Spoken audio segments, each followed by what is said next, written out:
The sea is and has always been many different things to different people. It is a metaphor for infinity and a place of the purest form of freedom.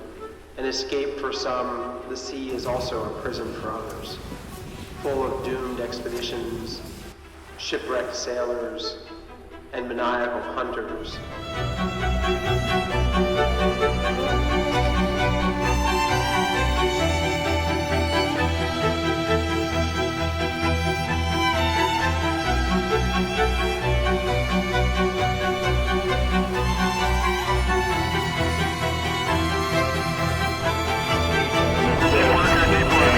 We are going to remain in position. We are obligated to stay here as our duty is to protect the environment, and we have an obligation to do so.